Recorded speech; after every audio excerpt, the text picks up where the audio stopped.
Ladies and gentlemen, welcome back once again to an episode of Bull Reviews. I am back and I am reviewing the G.I. Joe Awestriker. I managed to find this at Walmart. It is a Walmart exclusive, much like the His Tank that I reviewed a little while back, part of the G.I. Joe Retro line. So you got this classic 80s style packaging, basically a remold reissue of one of the original toys. It's got a figure, kind of the, I think the 50th anniversary, 25th anniversary style. And you can see on the back, got the file card, a picture of the vehicle, picture of the vehicle, picture of the vehicle, etc. Cool G.I. Joe logo.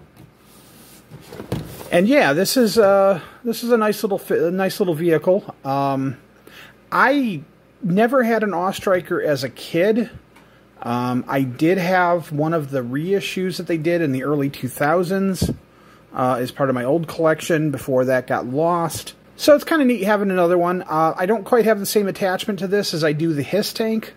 I do think it's a really cool vehicle, and it's good to have more Joe vehicles, although Cobra always had the cooler stuff. So let's open her up and take a look and see what we've got. Okay, so getting it all out of the box, you can see it comes in pieces, much like the His Tank did. I don't think it came in as many pieces as it did as a kid. I want to say that like this chassis piece was still in a couple more parts. But again, I never had it as a kid, so I could be wrong. So we got our instructions, we got all our bits, we've got the figure that comes with it, crankcase, a stand for him, and the sticker sheet. So let's take a quick look at crankcase. So Crankcase is, he's a fairly cool looking little figure, a little basic. It's got a cool little web gear. He's got his helmet. Not a bad figure overall. Not a character I was ever really attached to as a kid again, but still not too bad. So let's set him aside. So then we've got our vehicle here. And this, okay, so just as a note, there's a tab here on the side, right here, and on mine, there was some little extra flashing in there, which meant that the tab did not want to go in. It was too tight, so I was having trouble getting it together. So just as a note, I just had to take a knife and shave it down a little bit. Wasn't that big a deal, but it took a second and was kind of a pain in the butt. So, wheels go on. I will note, you do want to be careful probably putting the wheels on. You don't want to put them on too stiffly, because these parts here there's some moving parts, and this is a little bit flimsy. There's actually a reason for it to be like that, but same with these ones back here. So when you're putting these wheels on, you probably want to be careful not to like push too hard or be pushing it at an angle or anything like that.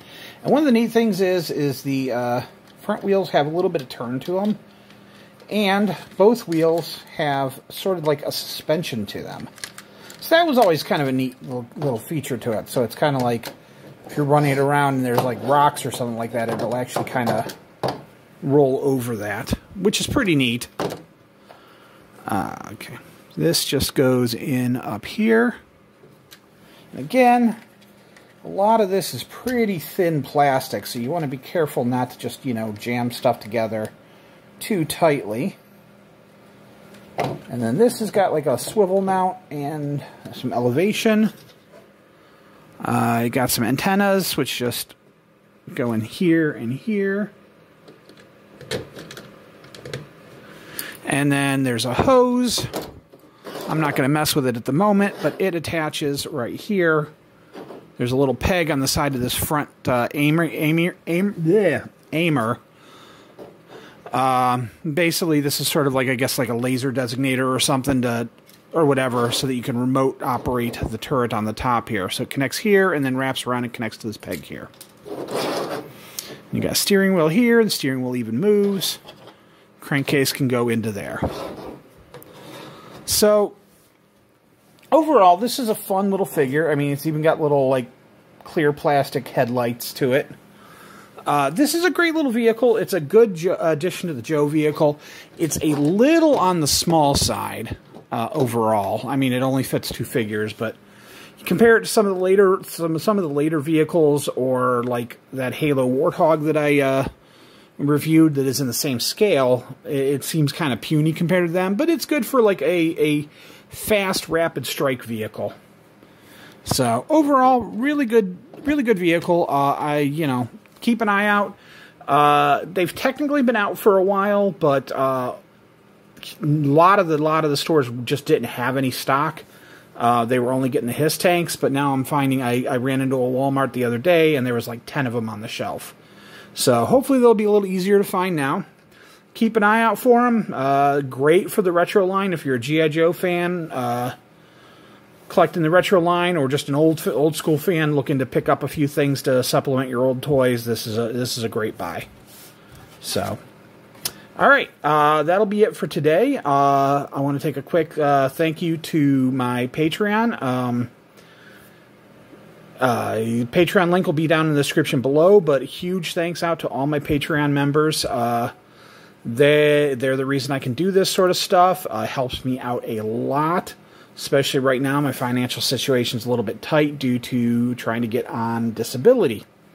So if you like this video, click like, subscribe to the channel.